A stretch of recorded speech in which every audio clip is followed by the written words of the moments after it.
너 지금 제정신이니? 며느리가 시어미한테 가게를 비우라고 해?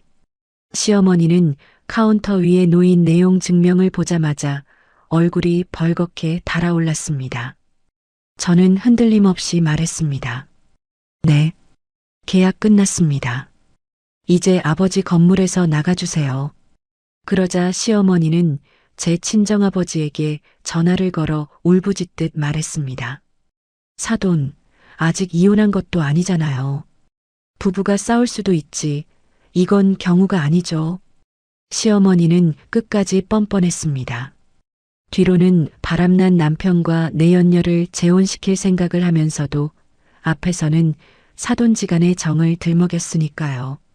하지만 그날 저는 처음으로 며느리가 아닌 건물주의 딸로 그 문턱을 넘었습니다. 그리고 시댁의 마지막 버팀목은 그날부터 흔들리기 시작했습니다. 이야기 시작 전 저희 채널을 구독해 주시면 오늘 하루 큰 행운이 가득하시길 빌겠습니다. 오늘의 사연 시작합니다. 스크린 골프장 유리문을 밀고 들어서던 제 손끝은 얼음장처럼 차갑게 식어 있었습니다. 10년 동안 며느리라는 이름으로 드나들던 이 문턱을 오늘만큼은 건물주의 딸로서 넘어섰죠. 카운터 안쪽에 앉아 손톱에 매니큐어를 칠하던 박말순이 저를 흘끗 올려다보더니 어서 오라는 말 한마디 없이 다시 손톱으로 시선을 떨궜습니다. 저는 가방에서 노란 서류 봉투를 꺼내 카운터 위에 툭 소리가 나도록 내려놓았습니다. 어머님, 이거 받으세요. 임대차 계약 종료 통보서하고 가게 비워달라는 내용 증명이에요. 한 달 안에 정리해 주세요. 박말순이 매니큐어 솔을 병에 톡 꽂더니 봉투를 손가락 끝으로 슬쩍 밀어내며 코웃음을 쳤습니다. 뭐, 가게를 비워? 너 지금 제정신이니? 어디 며느리가 시어미한테 이런 종이를 들이밀어. 내가 남이야? 내가 내 시어미야. 한 달 안에 정리해 주세요. 계약은 지난달로 이미 끝났어요. 박말순은 제 말을 끝까지 듣지도 않고 카운터 위에 휴대폰을 집어들었습니다. 그러더니 저더러 똑똑히 들으라는 듯 스피커폰 버튼을 꾹 누르고는 제 친정아버지 문민우에게 전화를 걸었죠. 신호음이 두어 번 울리고 아버지 목소리가 흘러나오자 박말순의 입꼬리가 비틀리며 올라갔습니다. 사돈, 아이고 글쎄 사돈댁 따님이 지금 가게로 쳐들어와서 당장 나가라고 종이 쪼가리를 들이미네요. 세상에 며느리가 시댁 밥줄 끊겠다고 설치는 꼴을 다 봅니다. 이게 사람 사이에 할 짓입니까? 수화기 너머로 아버지가 무슨 말을 하려는 듯 헛기침을 하셨지만 박말순은 기회를 주지 않고 목소리를 한층 높였습니다. 애들이 아직 이혼 도장을 찍은 것도 아니고 부부 살다 보면 싸울 수도 있는 거지요. 사돈지간에 가게를 하루아침에 빼라 마라. 이건 영경우가 아니지 않습니까? 사돈도 딸 교육을 어떻게 시킨 겁니까? 시댁 어른한테 이게 무슨 버릇이에요. 저는 그 뻔뻔한 목소리를 듣는 순간 입술 안쪽을 지그시 깨물며 제 휴대폰을 꺼냈습니다. 그러고는 녹음 버튼을 누른 화면을 박말순의 코앞에 똑바로 들이밀었죠. 어머님, 지금 하시는 말씀 전부 녹음하고 있어요. 한마디도 빠짐없이요. 아버지께도 변호사님께도 그대로 들려드릴 겁니다. 박말순의 눈동자가 잠깐 흔들리는가 싶더니 이내 더 큰 소리로 전화기에 대고 떠들어댔습니다. 보세요, 사돈. 며느리가 시어미한테 녹음기를 들이밀어요. 세상에 이런 폐륜이 어디 있습니까? 이러니 우리 철호가 집에 붙어 있지를 못하지요. 여자가 독해도 정도가 있어야지요. 폐륜이요. 남의 건물에서 10년째 공짜처럼 장사하면서 임대료 한 번을 제 날짜에 안 낸 게 폐륜이지. 끝난 계약 정리하자는 게 어떻게 폐륜이 돼요? 어머님이 큰 소리칠 일이 아니라 고개 숙이고 사과하실 일이에요. 제 말에 박말순이 전화를 뚝 끊어버리더니 휴대폰을 카운터에 내동댕이 치며 자리에서 벌떡 일어섰습니다. 인연이 보자 하니까 너 그 주둥아리 함부로 놀리지 마라. 네가 뭔데 내 앞에서 사과를 하라 말아야. 내 친정이 건물 좀 있다고 눈에 뵈는 게 없니? 말 함부로 한 적 없어요. 사실만 말하는 거예요. 매달 임대료 날짜만 되면 어머님이 뭐라고 하셨어요. 이번 달만 좀 봐달라. 골프장이 어려우니 다음 달에 2배로 주겠다. 그 다음 달은 또 안 줬잖아요. 박말순의 뺨이 파르스름하게 질리는가 싶더니 곧 적반하장으로 손가락질을 시작했습니다. 그게 다 가족이니까 그런 거 아니냐. 사돈끼리 좀 봐주고 사는 게 인지상정이지.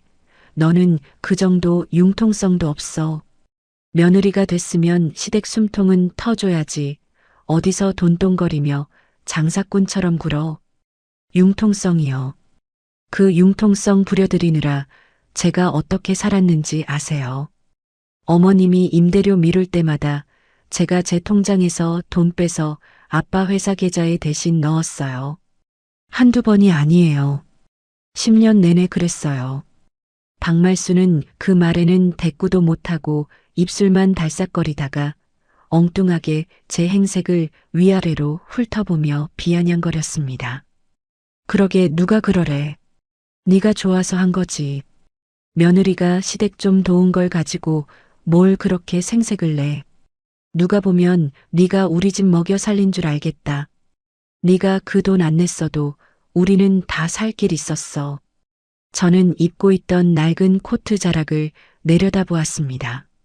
소매 끝이 다해진 그 코트는 시댁 골프장 운영비를 메우느라 새 옷 한 벌 못 사고 3번째 겨울을 나는 물건이었죠. 제가 이 코트 하나로 몇 년째 겨울을 나는지 아세요? 그동안 어머님은 백화점 드나들면서 철 따라 옷 바꿔 입으셨잖아요. 그 돈이 다 어디서 나온 건지 정말 모르세요. 박말순이 잠시 말문이 막힌 듯 눈을 끔뻑이더니 갑자기 카운터 위에 놓인 노란 봉투를 와락 집어 바닥에 내동댕이 쳤습니다. 시끄러워. 우리 아들 인생 망쳐놓은 게 누군데 어디서 큰 소리야. 네가 못나서 남편이 밖으로 도는 거 아니냐. 여자가 집에서 남편 마음 하나 못 잡고 이제 와서 시댁 탓을 해?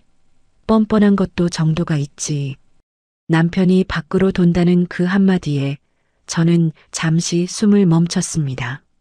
철호의 외도를 박말순이 다 알고 있다는 사실이 그 입에서 새어나온 셈이었으니까요. 하지만 저는 표정 하나 바꾸지 않고 박말순을 똑바로 마주 보았습니다. 방금 그 말씀 제대로 들었어요. 어머님, 남편이 밖으로 도는 걸 알고 계셨다는 말씀이시네요. 그런데도 저한테는 가족이니 참으라고 하셨고요. 제 차분한 목소리가 오히려 거슬렸는지 박말순이 카운터 위에 놓인 골프공 바구니를 통째로 집어들더니 제 발밑을 향해 와락 쏟아부었습니다. 꺼져. 당장 내 가게에서 나가. 내 아들하고 너는 아직 끝난 사이 아니야. 이혼 소송이니 뭐니 해도 부부싸움은 칼로 물베기야. 네가 이렇게 난리쳐봐야 우리 철호는 결국 제자리로 돌아와. 그러니까 까불지 말고 조용히 있어. 하얀 골프공 수십 개가 바닥에 우르르 쏟아지며 사방으로 대굴대굴 굴러갔습니다. 발등을 때리고 정강이를 스치며 흩어지는 공들을 저는 한참 동안 무표정하게 내려다보았죠. 예전 같았으면 허리를 굽혀 그 공을 하나하나 주워 담았을 겁니다. 며느리니까 그게 도리니까 하면서요. 하지만 오늘은 손끝 하나 까딱하지 않았습니다. 한 달이에요, 어머님. 저는 발치에 굴러온 공 하나를 구두 끝으로 천천히 밀어내며 입을 열었습니다.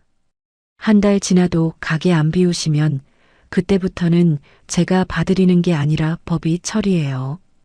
법대로 하면 어머님은 그날 짐도 못 챙기고 길바닥에 나앉으실 거예요. 그때 가서 사돈이니 가족이니 울어도 소용없습니다. 박말순이 무슨 말이라도 쏘아붙이려고 입을 벌렸지만 저는 더 들을 생각이 없었습니다. 바닥에 떨어진 노란 봉투를 일부러 그대로 둔 채 뒤도 돌아보지 않고 골프장 유리문을 밀고 나왔으니까요. 찬바람이 얼굴을 스치는 순간 등 뒤에서 박말순이 악다구니를 쓰는 소리가 유리문 너머로 희미하게 새어나왔습니다. 저는 그 소리를 못 들은 척 휴대폰을 꺼내 방금 녹음한 파일이 잘 저장됐는지 확인했죠. 통화 내용과 박말순의 막말이 토씨 하나 빠짐없이 담겨 있었습니다. 손이 시린 줄도 모르고 걷던 저는 문득 10년 전 결혼식 날 박말순이 제 손을 잡고 했던 말이 떠올랐습니다. 우리 며느리 덕에 집안이 피겠다고 너 하나 믿고 산다고 했던 그 말이요. 그 말이 며느리를 위한 덕담이 아니라 친정 재산을 빨아먹겠다는 선전포고였다는 걸 그때의 저는 꿈에도 몰랐습니다. 휴대폰 화면 속 녹음 파일을 손끝으로 꾹 눌러 안전한 폴더로 옮기며 저는 차에 올라 시동을 걸었습니다. 이제 겨우 시작일 뿐이었죠. 회사 사무실로 돌아온 저는 외투도 벗지 않은 채 책상 앞에 앉아 가방 깊숙이 넣어둔 작은 메모리 카드를 꺼냈습니다. 철호와 제 이름으로 함께 산 차의 블랙박스에서 몰래 빼내 복사해둔 카드였죠. 손끝을 떨며 카드를 모니터에 꽂자 흐릿하던 화면이 곧 또렷한 영상으로 바뀌었습니다. 화면 속에는 철호가 조수석에 낯선 여자를 태운 채 친정 부모님이 신혼 선물로 사주신 아파트 지하 주차장으로 버젓이 들어서는 모습이 고스란히 담겨 있었습니다. 한두 번이 아니었죠. 날짜만 바뀐 똑같은 장면이 며칠 간격으로 수십 번 되풀이됐습니다. 마우스를 쥔 손에 힘을 주며 저는 모든 게 시작된 3개월 전 그 밤을 떠올렸습니다. 야근이 잦아졌다며 외박을 밥 먹듯 하던 철호가 새벽에 골아떨어진 밤이었습니다. 벗어 던진 와이셔츠를 빨래 바구니에 넣으려던 제 눈에 깃에 선명하게 찍힌 빨간 립스틱 자국이 들어왔죠. 코를 가까이 대자 제가 평생 써본 적 없는 달큰한 향수 냄새가 확 끼쳤습니다. 그 순간 저는 울지 않았습니다. 대신 소리 없이 주차장으로 내려가 차 블랙박스 카드를 빼서 그대로 복사해 두었죠. 하지만 저를 정말로 무너뜨린 건 남편의 외도가 아니었습니다. 그건 며칠 전 시댁 제삿날에 제 두 귀로 똑똑히 들은 한 통의 전화였습니다. 그날도 저는 부엌에 혼자 서서 기름 냄새를 뒤집어 쓴 채 전을 부치고 있었습니다. 이마에 땀이 줄줄 흐르는데도 박말순은 손 하나 보태지 않고 안방에 들어앉아 있었죠. 문틈으로는 박말순이 백화점 쇼핑백을 뒤적이며 누군가와 통화하는 소리가 새어나왔습니다. 제사상을 치우려 그릇을 들고 안방 앞을 지나던 저는 빼꼼 열린 방문 틈으로 흘러나온 박말순의 목소리에 그 자리에 못 박힌 듯 멈춰 섰습니다. 그래, 조금만 더 참아. 저 며느리년 친정 건물에서 보증금이고 뭐고 빼낼 거 싹 다 빼내고 나면 그 다음엔 미련 없이 이혼시킬 테니까. 저는 손에 든 그릇을 떨어뜨릴 뻔하며 벽에 등을 바짝 붙였습니다. 수화기 넘어 여자가 뭐라고 칭얼대는지 박말순이 혀를 차며 달래는 소리가 이어졌죠. 아이고, 우리 슬기가 고생이 많지. 알아, 다 알아. 우리 철호가 너만 바라보고 있는 거 내가 모를까봐. 건물만 우리 손에 들어오면 안방 자리 내 거니까 딱 그때까지만 입 꾹 다물고 있어. 그 한마디에 제 다리에 힘이 풀리며 저는 들고 있던 제기 그릇을 가슴에 안은 채 그 자리에 스르르 주저앉고 말았습니다. 10년이었습니다. 며느리 노릇 한번 잘해보겠다고, 어떻게든 좋은 며느리로 인정받아 보겠다고 친정에서 받은 월급까지 시댁에 쏟아부은 세월이 꼬박 10년이었죠. 그런데 그 모든 게 제 친정 재산을 빼먹기 위한 호구잡이였다니요. 저는 그날 밤 식어 빠진 제삿밥을 싱크대 앞에 선 채로 꾸역꾸역 입에 밀어 넣었습니다. 목이 메어 넘어가지도 않는 밥알을 씹으며 저는 더 이상 눈물 한 방울 흘리지 않았습니다. 그렇게 모든 진실을 알아버린 며칠 뒤 철호가 콧노래를 흥얼거리며 집에 들어왔습니다. 옷장 앞에서 셔츠를 갈아입던 철호가 거울 너머로 저를 흘끔 보더니 아무렇지도 않게 입을 열었죠. 가영아, 나 다음 주에 회사 사람들하고 지방 좀 다녀와야 되는데 장인어른 건물에 우리가 넣어둔 보증금 있잖아. 그거 일부만 미리 좀 빼줘. 저는 식탁을 닦던 손을 멈추고 철호를 돌아보았습니다. 보증금을 왜 빼? 그거 우리 신혼 시작할 때 아빠가 좋은 자리에 넣어두라고 일부러 챙겨주신 돈이잖아. 아, 그러니까 잠깐만 빌려 쓰겠다는 거지. 금방 채워 넣을게. 장인어른한테는 굳이 말 안 해도 되고. 철호가 손목시계를 차며 대수롭지 않다는 듯 어깨를 으쓱하는데 저는 속에서 뜨거운 게 울컥 치밀어 올랐습니다. 지방 출장이라는 그 말이 어떤 여행을 뜻하는지, 그 돈이 누구의 손을 잡고 쓰일 돈인지 저는 이미 알고 있었으니까요. 누구랑 가는데? 회사 사람들이라며. 그게 너랑 무슨 상관이야? 돈이나 빨리 빼달라니까. 철호가 귀찮다는 듯 인상을 쓰며 목소리를 높이는 순간 저는 알았습니다. 친정아버지의 호의를 끝까지 빨아먹으면서 그 돈으로 다른 여자와 노란할 궁리를 하는 사람. 그게 제 남편이라는 사람의 본 모습이라는 걸요. 신기하게도 그 순간 제 안에서는 슬픔도 분노도 아닌 차갑고 단단한 무언가가 자리를 잡았습니다. 손끝 하나 떨리지 않을 만큼 서늘한 마음이었죠. 알았어. 생각해 볼게. 저는 더 이상 다투지 않고 짧게 대답하고는 방으로 들어가 문을 닫았습니다.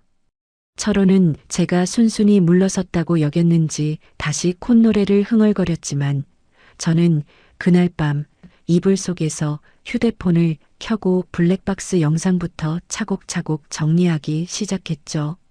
그리고 지금 사무실 모니터 앞에 앉은 저는 그 모든 영상을 회사 서버에 안전한 폴더로 한 장 한 장 옮겨 담았습니다. 화면 속에서 환하게 웃고 있는 철호와 낯선 여자의 얼굴 위로 저는 천천히 백업 완료라는 글자가 뜨는 것을 지켜보았습니다. 이미 시작된 명도 절차가 첫 번째 칼이라면 이 영상은 두 번째 칼이 될 터였습니다. 저는 책상 서랍을 열어 빈 서류철 하나를 꺼내 들었습니다. 철호와 시댁 식구들이 지난 10년간 저에게서 빼앗아간 것들을 이제부터 하나도 빠짐없이 돌려받을 차례였으니까요. 다음 날 아침 제가 사무실 문을 열고 들어서기가 무섭게 철호가 뒤따라 들이닥쳤습니다. 철호의 시선은 제 책상 위에 나란히 놓인 두 장의 서류, 이혼 소장과 상가명도 통보서 사이를 정신없이 오갔죠. 철호가 제 풀에 못 이긴 듯 가슴을 퍽퍽 치며 목소리를 떨었습니다. 가영아, 너 정말 이럴 거야. 이혼 소장도 모자라서 우리 엄마 가게까지 빼라니 사람이 어떻게 이렇게 독해질 수가 있어. 저는 의자에 앉아 서류를 가지런히 정리하며 철호를 올려다보지도 않았습니다. 독한 게 누군지는 거울 보면 알 텐데 새벽마다 누구 차에 누구 태우고 다녔는지 내가 모를 줄 알았어. 철호의 얼굴이 순간 하얗게 질리는가 싶더니 갑자기 제 앞으로 다가와 무릎을 꺾으며 제 다리를 와락 붙잡았습니다. 그 여자는 그냥 잠깐 스쳐간 사람이야. 아무 의미 없어. 딱 한 번만 눈 감아줘. 응, 내가 다 정리할게. 잠깐 스쳐가는 사람을 신혼집 주차장에 수십 번을 데리고 들어가. 제 말에 철호가 잠시 입을 다물더니 이내 손에 더 힘을 주며 매달렸습니다. 가영아, 좋아. 이혼은 네가 정원하면 해줄게. 대신 부탁이 하나 있어. 우리 엄마 가게 말이야. 지금 당장 문 닫으면 엄마가 길바닥에 나앉아. 이혼은 이혼이고 상가 계약만 딱 5년 더 연장해줘. 그것만 해주면 나도 깨끗하게 도장 찍을게. 저는 어이가 없어 헛웃음이 새어나왔습니다. 그러고는 제 다리를 붙든 철호의 손을 구두굽으로 지그시 누르며 매몰차게 밀어냈죠. 아내 등에 칼 꽂은 것도 모자라서 이제는 장인어른 재산까지 통째로 날로 먹겠다는 거야. 너 그 입으로 도둑놈 신부라는 말 들어본 적 있어? 도둑놈이라니 말이 너무 심하잖아. 심해. 들어봐. 신혼집은 우리 부모님이 사주셨지. 너 다니는 회사 자리는 우리 아빠가 만들어주셨지. 너희 엄마 가게는 10년째 우리 건물에서 공짜로 장사했지. 거기다 임대료까지 내 통장에서 대신 메웠어. 그런데 이제 와서 5년을 더 빨아먹겠다고. 이게 도둑이 아니면 뭐가 도둑이야. 조목조목 따져 묻는 제 목소리가 차분할수록 철호의 얼굴은 점점 시뻘겋게 달아올랐습니다.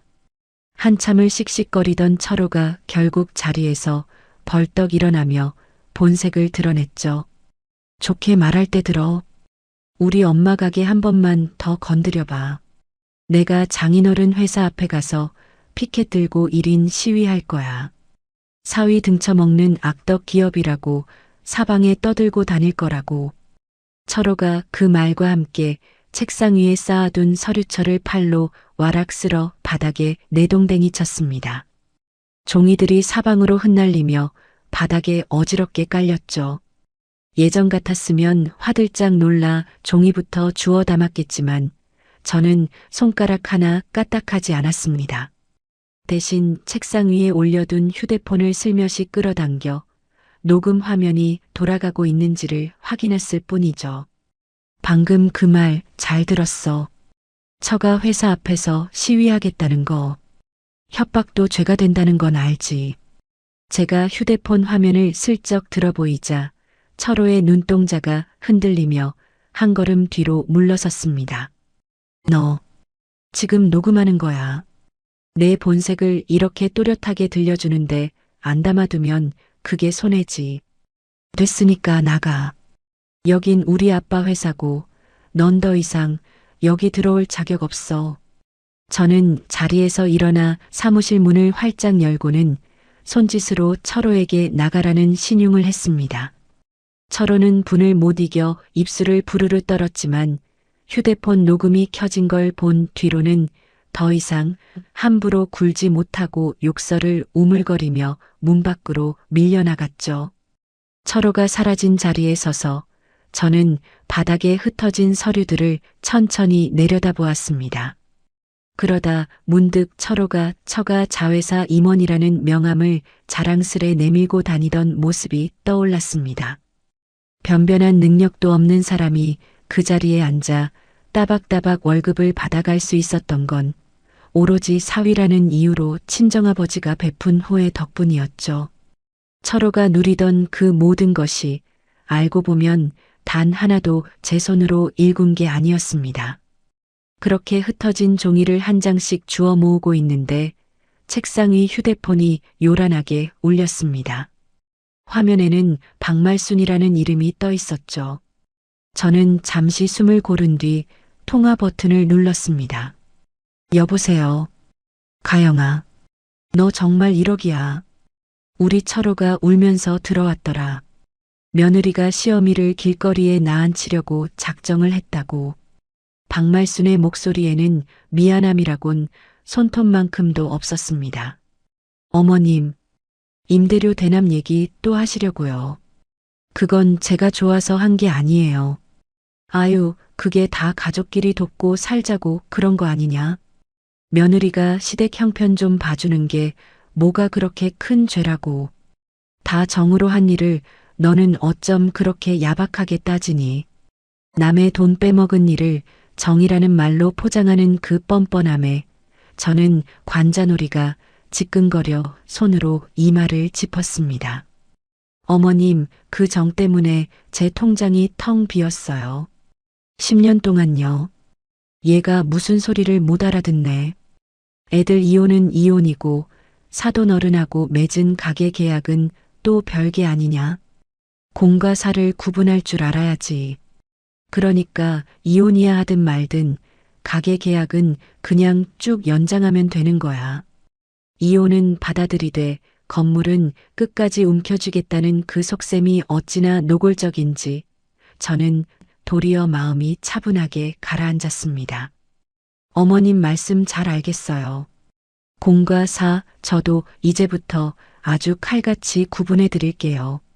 저는 그 말을 끝으로 통화 종료 버튼을 단호하게 눌렀습니다. 어설픈 용서나 협상 따위는 이제 사치일 뿐이었죠. 정으로 호소하면 용서받을 수 있다고 믿는 저 사람들에게 필요한 건 따뜻한 말 한마디가 아니라 한치의 빈틈도 없는 법의 심판뿐이었으니까요. 저는 흩어진 서류를 마저 추슬러 서랍에 넣고는 곧장 회사 법무팀으로 향하는 복도를 또박또박 걸어 나갔습니다. 3일이 지난 점심시간이었습니다. 저는 사무실에서 서류를 들여다보다가 아래층 로비에서 터져나오는 고함 소리에 자리를 박차고 일어났습니다. 귀에 익은 그 목소리는 다름 아닌 박말순이었죠. 서둘러 계단을 뛰어내려간 제 눈앞에는 박말순이 시누이 둘을 양옆에 거느리고 로비 한복판 소파에 벌렁 드러누운 채 삿대질을 해대는 광경이 펼쳐져 있었습니다. 여기 직원들 다 들어봐요. 글쎄 이 회사 사장 딸년이 불쌍한 제 남편을 길거리에 나앉히려고 작정을 했다니까. 시어미 가게를 빼앗아서 거지로 만들려는 독한 년이라고. 점심을 먹고 들어오던 직원들이 그 광경에 멈칫멈칫 모여들었고 박말수는 사람이 모일수록 더 신이 난 듯 목청을 높였습니다. 바로 그때 외근을 마치고 들어오던 친정아버지 문민우가 그 광경을 보고는 성큼성큼 다가갔습니다. 사돈, 이게 지금 무슨 짓입니까? 며칠 전 가게에서 내 딸한테 전화기 들이대고 행패 부리던 것도 모자라서 이제는 남의 회사까지 쳐들어와 이 난리를 칩니까? 당장 나가세요. 아버지가 호통을 치자 양옆에 서 있던 시누이 둘이 도리어 달려들어 아버지의 두 팔을 양쪽에서 와락 붙잡았습니다. 아버님 말 잘하셨네요. 우리 엄마가 받을 위자료가 있잖아요. 그까짓 상가명예 하나 엄마 앞으로 넘겨주면 다 끝날 일을 왜 이렇게 일을 키우세요? 맞아요. 사돈댁이 돈 많은 거 온동리가 다 아는데 상가 하나 떼어주는 게 그렇게 아까워요. 시누이들이 아버지의 팔을 붙들고 흔들어대는 통에 아버지의 얼굴이 모욕감으로 벌겋게 달아올랐습니다. 그 모습을 본 순간 저는 더 이상 망설이지 않았습니다. 저는 며칠 전 박말순과 슬기가 카페에서 만나는 자리를 미행해 옆자리에 앉아 두 사람의 대화를 몰래 녹음해 둔 파일을 휴대폰에서 찾아 로비 한가운데로 걸어나가며 음량을 최대로 높였습니다. 다들 조용히 좀 해보세요. 어머님 목소리, 여기 직원분들도 한번 들어보셔야겠어요.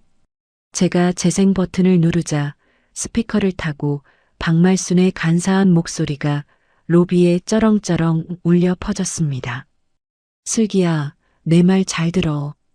일단 저 며느리년한테 이혼만 받아내고 가게 계약서에 5년 연장 도장만 콱 받아내면 그다음부터는 일자천리야. 그때 가서 너를 우리 집 안방마님으로 떡하니 앉혀줄 테니까 조금만 참아. 이어서 낯선 여자의 목소리가 흘러나왔습니다. 어머니, 정말 약속하시는 거죠? 저 진짜 철호 오빠만 믿고 여기까지 온 거예요. 그럼. 우리 철호가 너 아니면 못 산다는데 내가 왜 마다하겠니? 저 정없는 며느리년보다야 네가 100번 1000번 낫지. 건물만 우리 손에 들어오면 그날로 끝이야. 녹음 속 목소리가 로비를 가득 채우는 동안 박말순의 얼굴은 핏기 하나 없이 사색으로 변해갔습니다.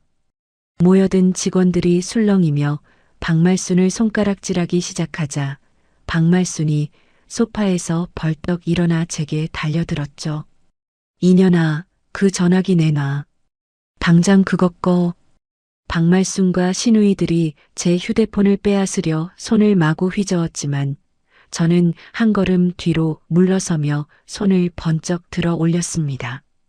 그러고는 로비 한쪽에 서 있던 보안 요원들을 향해 차분하게 외쳤죠. 여기 무단으로 침입해서 회사 대표를 폭행하려는 사람들이에요. 전부 밖으로 내보내주세요. 건장한 보안 요원들이 다가와 박말순 일당을 양쪽에서 붙들어 끌어내자 박말순은 발버둥을 치며 악다구니를 썼습니다. 저는 그 틈에 아버지의 팔을 부축해 모시고는 서둘러 위층 대표실로 올라갔습니다. 대표실 문이 닫히자마자 그제야 긴장이 풀린 아버지가 소파에 털썩 주저앉으며 두 손으로 얼굴을 감쌌습니다. 가영아, 아빠가 미안하다. 짐승만도 못한 것들인 줄도 모르고 내가 너를 저런 집안에 시집을 보냈어. 아버지의 어깨가 들썩이는가 싶더니 굵은 눈물방울이 손등 위로 뚝뚝 떨어졌습니다. 좋은 사돈이라고 사위 자리 하나 잘 챙겨주면 우리 딸 평생 호강하겠다고. 내가 베푼 그 마음이 결국 내 가슴에 비수가 되어 돌아올 줄 누가 알았겠니? 평생 험한 일 한 번 안 겪고 자수성가하신 아버지가 자식 앞에서 이렇게 무너지는 모습을 저는 처음 보았습니다. 가슴이 미어졌지만 저는 눈물을 꾹 누르고 아버지의 손을 두 손으로 굳게 맞잡았죠. 아빠, 울지 마세요. 미안해할 사람은 아빠가 아니라 저들이에요. 저 이제 더는 바보처럼 안 당해요. 이 일 제 손으로 끝까지 마무리할 거예요. 아버지가 눈물 젖은 눈으로 저를 한참 바라보더니 천천히 고개를 끄덕였습니다. 그래, 우리 딸이 마음 먹었으면 됐다. 아빠가 가진 거 다 내줄게. 회사 법무팀이고 회계장부고 네가 보고 싶은 자료 뭐든 다 열어봐도 좋다. 권한 전부 너한테 맡길 테니 마음껏 해라. 저는 자리에서 일어나 창가로 다가갔습니다. 유리창 너머 아래쪽 인도에서는 보안 요원들에게 끌려나간 박말순과 시누이들이 여전히 삿대질을 하며 험잠을 늘어놓고 있었죠. 입에 거품을 물고 떠드는 그 모습을 저는 한참 동안 차갑게 내려다보았습니다. 가족이라는 이름 하나 때문에 10년을 참고 또 참았던 마음이 그 순간 거짓말처럼 툭 끊어졌습니다. 미련도 죄책감도 모두 사라지고 제 안에는 오직 해야 할 일에 대한 또렷한 계획만이 남았죠. 저는 창에서 돌아서며 책상 위 인터폰을 눌렀습니다.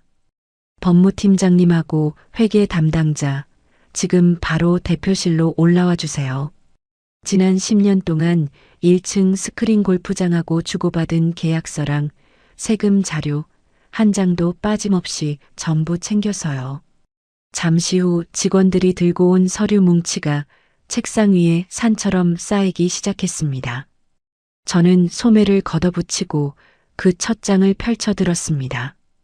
이제부터가 진짜 시작이었으니까요. 산처럼 쌓인 10년치 장부와 건축 도면을 펼쳐놓고 저는 형광펜을 쥔 채 밤낮을 가리지 않고 한 줄 한 줄 짚어 나갔습니다. 눈이 빠질 듯 시려도 손목이 저려와도 멈추지 않았죠. 이 종이 더미 어딘가에 박말순의 발목을 잡을 결정적인 증거가 숨어 있다는 걸 저는 확신하고 있었으니까요. 며칠 밤을 새운 끝에 자금 흐름을 함께 들여다보던 회계 담당 직원이 모니터를 가리키며 다급하게 저를 불렀습니다. 본부장님, 이거 좀 보세요.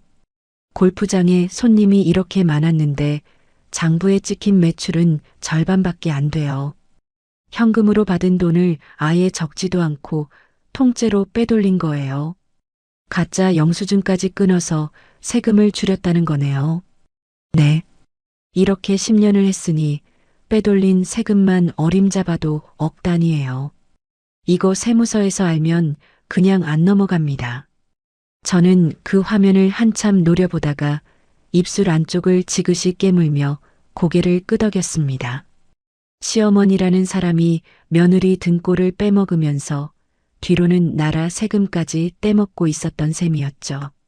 그날 오후에는 법무팀장이 10년 전 입점 당시 도면을 들고 와 현장 사진과 나란히 펼쳐놓았습니다. 본부장님, 여기 가운데 굵게 그어진 이 기둥 보이시죠? 건물 무게를 떠받치는 제일 중요한 기둥인데 지금 골프장에 가보면 이게 흔적도 없이 사라졌어요. 기둥을 통째로 뜯어냈다는 거예요. 그렇습니다. 장사 공간 넓힌다고 허가도 없이 멋대로 잘라낸 거죠. 이건 그냥 계약 어긴 정도가 아니라 건물 안전이 걸린 큰 위반이에요.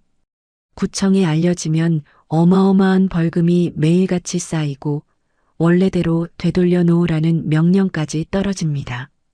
저는 사라진 기둥 자리를 찍은 사진을 손끝으로 천천히 쓸어보았습니다. 그 빈자리가 마치 지난 10년간 제가 온몸으로 떠받쳐온 썩은 시댁의 모습 같아서 가슴 한구석이 서늘해졌죠.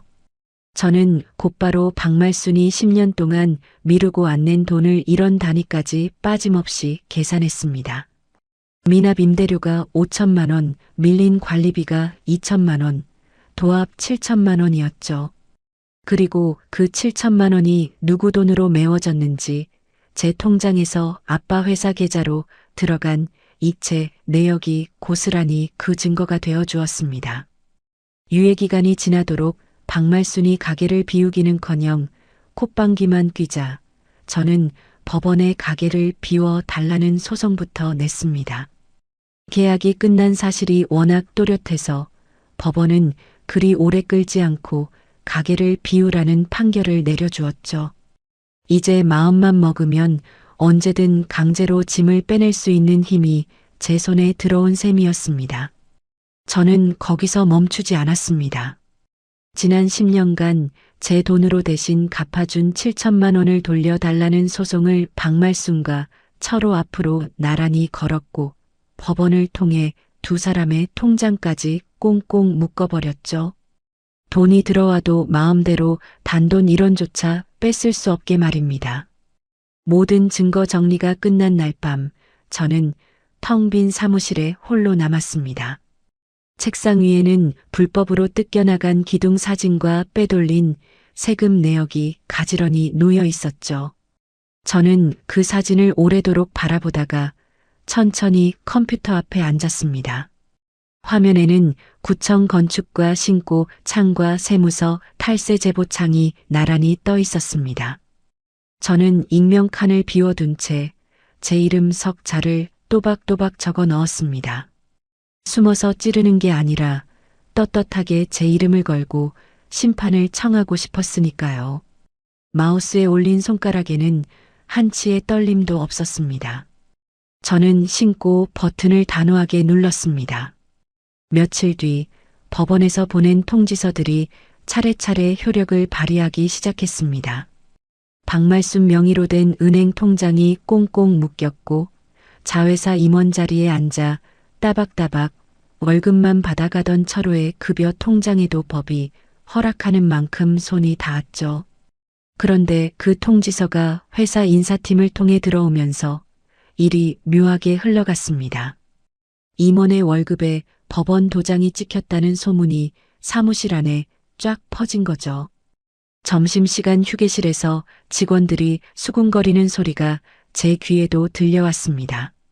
그 임원 양반 월급이 법원에 묶였대요.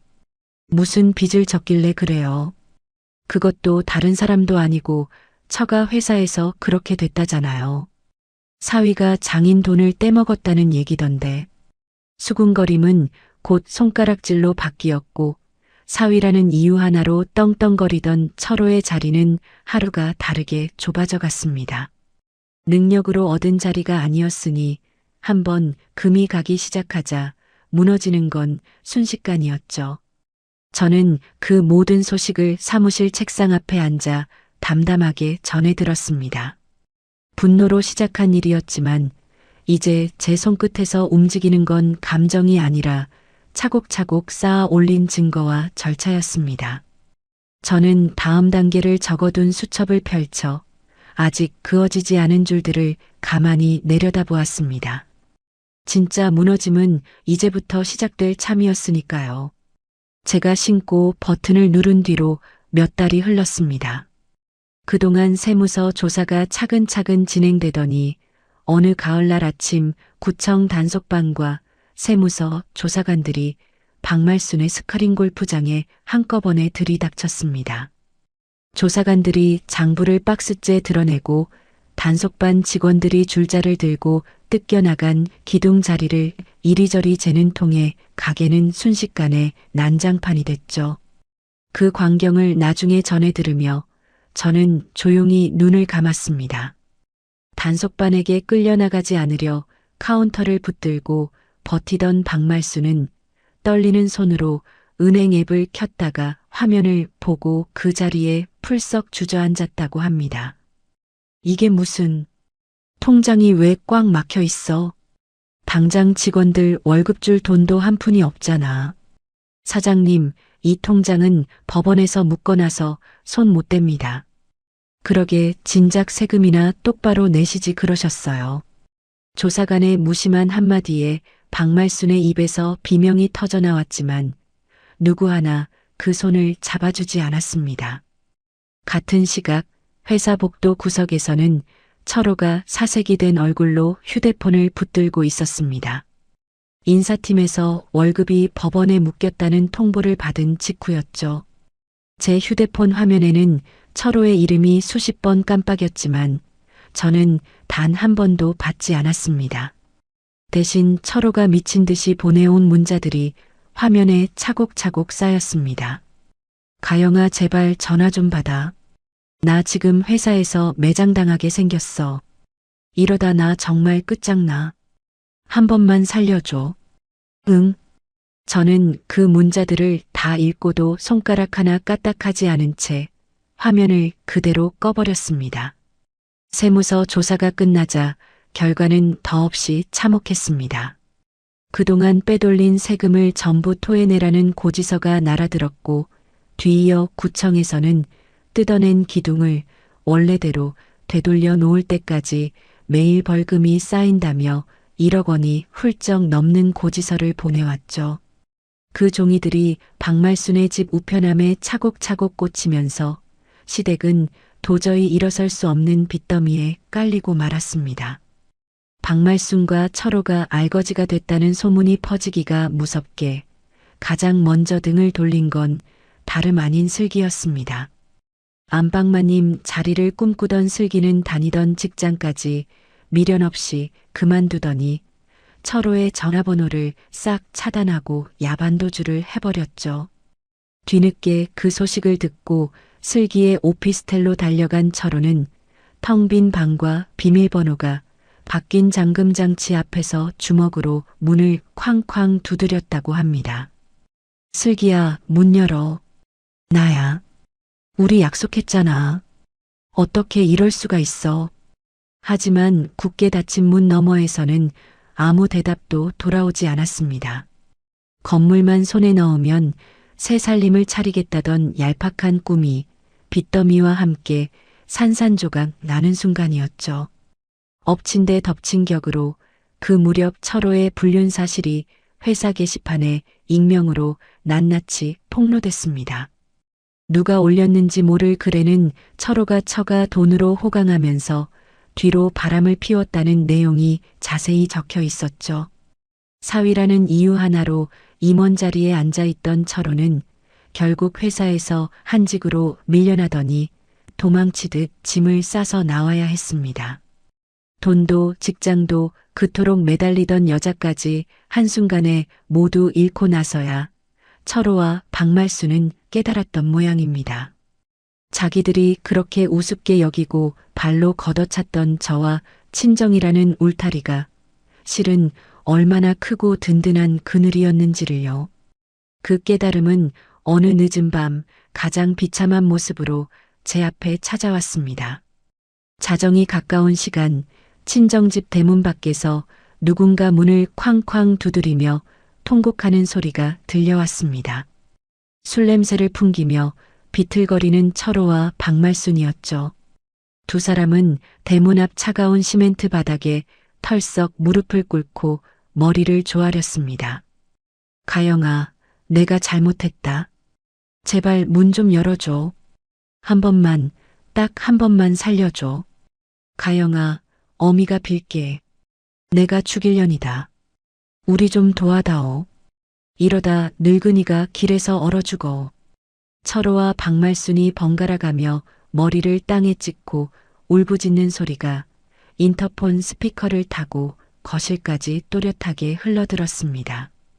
저는 거실 한가운데 서서 화면 속에 비친 두 사람의 초라한 몰골을 차갑게 내려다보았습니다. 한때 제 발밑에 골프공을 쏟아붓고 회사 로비에 드러누워 행패를 부리던 사람들이었죠. 이혼만 시키면 새 며느리를 드리겠다며 등 뒤에서 칼을 갈던 사람들이기도 했고요. 그 모든 장면이 머릿속을 스쳐 지나갔지만 제 마음에는 단 한 줌의 동정심도 일지 않았습니다. 저는 망설임 없이 휴대폰을 들어 번호를 눌렀습니다. 여보세요, 경찰서죠. 지금 저희 집 앞에 모르는 사람들이 와서 행패를 부리고 있어요. 문을 부술 듯이 두드리는데 무서워서 그러니 빨리 좀 와주세요. 신고를 마치고 인터폰을 끈 저는 두 사람의 울음소리를 등진 채 천천히 방으로 걸음을 옮겼습니다. 가족이라는 이름으로 참고 베풀던 시절은 이미 오래전에 끝났으니까요. 멀리서 경찰차 사이렌 소리가 점점 가까워지는 것을 저는 창가에 서서 담담하게 듣고만 있었습니다.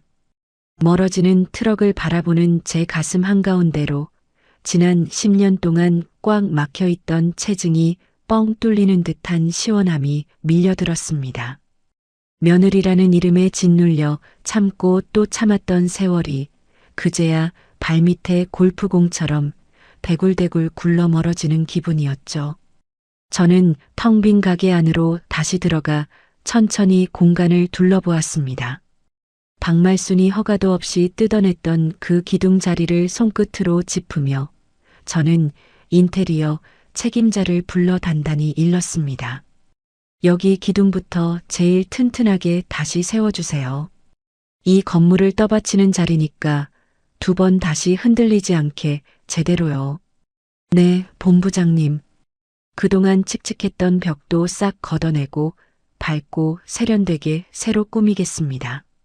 저는 도면을 펼쳐놓고 공사 하나하나를 직접 챙겼습니다.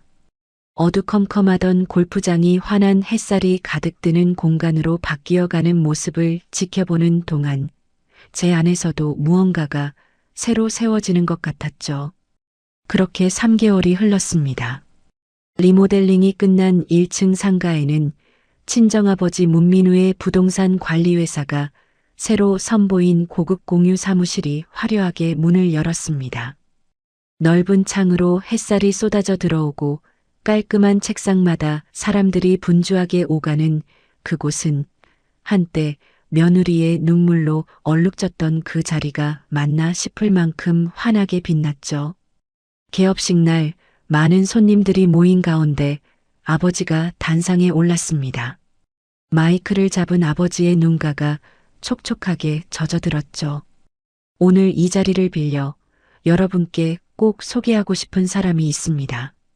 이 사업을 처음부터 끝까지 진두지휘해서 이렇게 멋지게 일으켜 세운 사람, 바로 우리 회사 총괄 본부장 문가영입니다. 아버지가 제 이름을 부르자 모여든 사람들의 우레와 같은 박수가 쏟아졌습니다.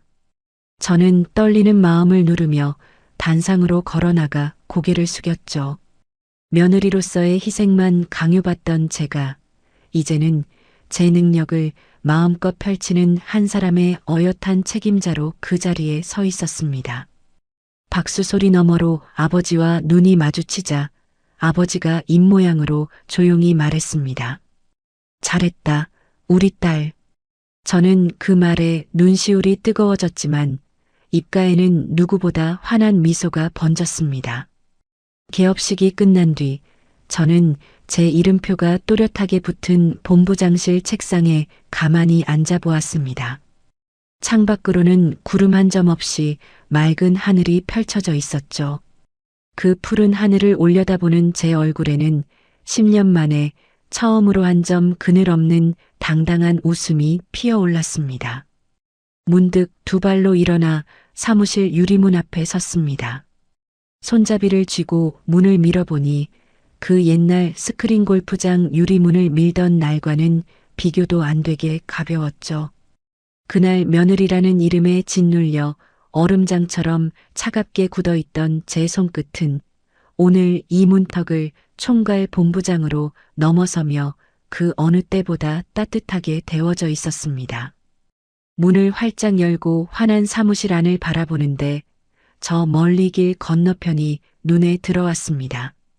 한때 처가 회사 앞에서 피켓을 들고 1인 시위를 하겠다며 큰 소리치던 철호가 이제는 이 건물 근처에 얼씬거릴 자격조차 잃은 채 어딘가를 떠돌고 있겠죠. 그 사실 하나만으로도 제가 치른 긴 싸움이 어떻게 끝났는지는 더 말할 필요가 없었습니다. 저는 따뜻해진 손으로 책상 위 명패를 가만히 쓸어보고는 다시 자리에 앉아 새로 펼친 사업 계획서를 천천히 넘기기 시작했습니다.